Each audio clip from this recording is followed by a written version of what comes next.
اگلا عمل، ایک صحابی لانو نبی علیہ السلام سے قرضے کی کیفیت بیان کی کہ جی مقروض ہوں، قرضے میں ڈوب گیا۔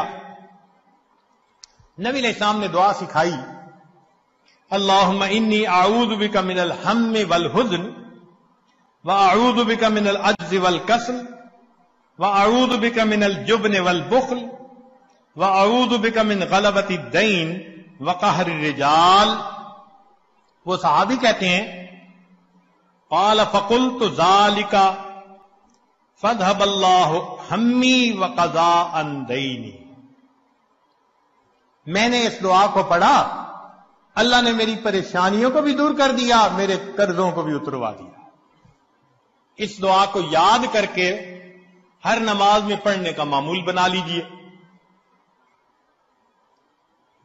سیدنا حسن رضی اللہ عنہ فرماتے تھے کہ میرے اوپر تنگی، مالی تنگی آ گئی،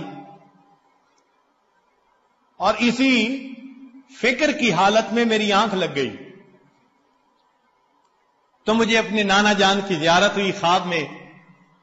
نبی علیہ السلام نے فرمایا کیوں پریشان ہوتے ہو، یہ دعا پڑھ لیا کرو، بسم اللہ علی نفسی و مالی و دینی، اللہم ارضنی بقضائک ببارک لی فیما قدر لی حتی لا احب تعجیل ما اخرت ولا تأخیر ما عجلت۔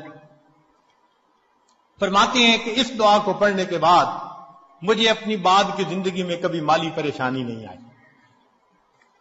تو یہ آسان باتیں ہیں جن پر ہم عمل کر سکتے ہیں۔